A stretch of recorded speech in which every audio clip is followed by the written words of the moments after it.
Surrogacy is when a woman carries and gives birth to a baby for another person or couple, known as the intended parents.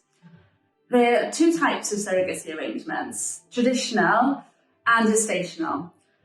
With gestational surrogacy, the surrogate has no genetic link to the baby, whereas when using traditional surrogacy, the surrogate acts as both the egg donor and as the actual surrogate for the embryo, meaning that the surrogate is also the biological mother of the child.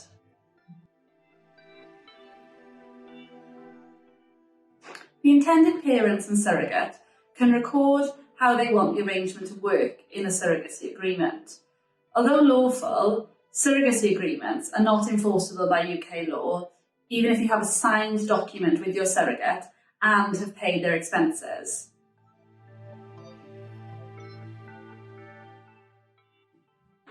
The surrogate mother will always be the child's legal mother at birth, irrespective of genetic link.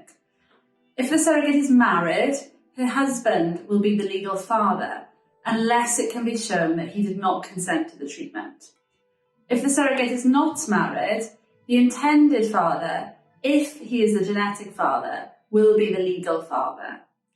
This will be the case in UK law, even if a child is born abroad, and in the country of birth, the intended parents are recognised as the child's legal parents.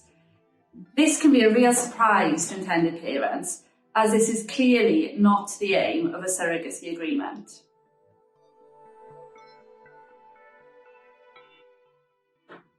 In order for the intended parents to be recognised as the child's legal parents, an application should be made for a parental order following the child's birth.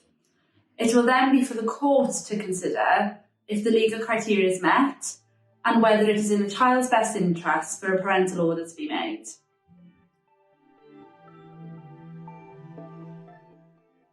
In addition to the legal complexities, there are various practical points which intended parents will also need to consider.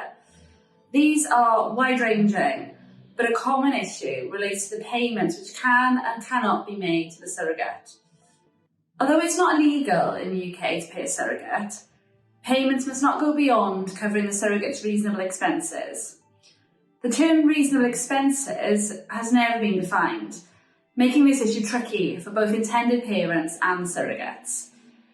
As this will be a consideration for the court when considering any application for a parental order, it's sensible to get advice about payments at as early a stage as possible.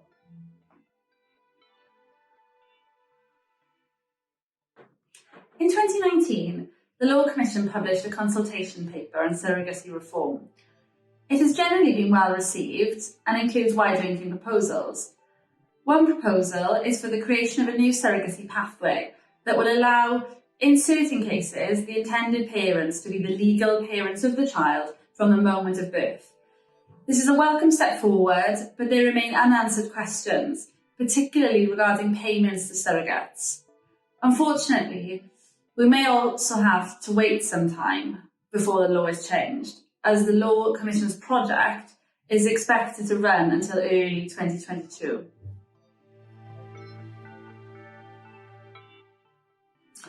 A lawyer can guide and support the intended parents through every step of the process, from advising as to whether the criteria for a parental order is satisfied, preparing the application, attending court hearings with you, and preparing the documents the court requires for those hearings. Here at Lux, we can also discuss with you the practical hurdles you may face and how best to overcome them. In circumstances involving international surrogacy arrangements, this will certainly involve nationality, immigration, and passport issues.